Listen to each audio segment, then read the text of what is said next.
مش لازم تشتغل 12 ساعة في الشمس علشان تعيش، في شغلانات بسيطة جدا من موبايلك بس، من البيت أو حتى وانت قاعد على القهوة. شغلانات بتدخل آلاف الجنيهات شهريا وناس كتيرة مش مصدقة إنها حقيقية. استنى معايا وهتشوف فرص عمرك. رقم واحد: التفريغ الصوتي، تكتب وتكسب. كل اللي بتعمله بتسمع تسجيلات صوتية، لقاءات، محاضرات، فيديوهات، وتكتب الكلام.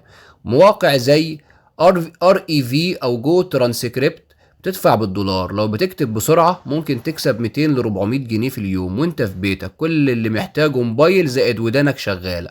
رقم اتنين: التصميم بالفيديوهات بدون خبرة. تطبيقات زي كانفا او كاب كات خلت اي حد يقدر يعمل فيديوهات او بوستات جاهزة.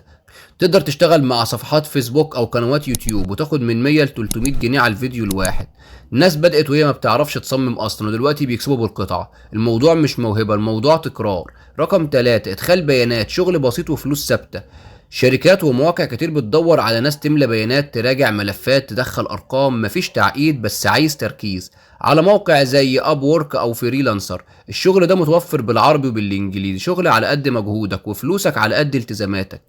بيع الصور او الفيديوهات القصيره، بتصور قطتك، بتصور اكلك او منظر طبيعي، تقدر تبيع الصور والفيديوهات دي على موقع زي باوند 5 او شوتر ستوك. كل تحميل يساوي فلوس بالدولار.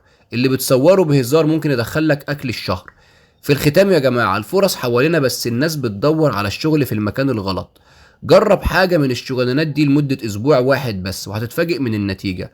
ولو عايز فيديوهات تشرح كل شغلانه خطوه بخطوه اكتب لي في الكومنتات ابدأ بيهم. واشترك عشان ما تفوتش الفرصة الجاية. وما تنساش تعمل شير ولايك وسبسكرايب للقناة.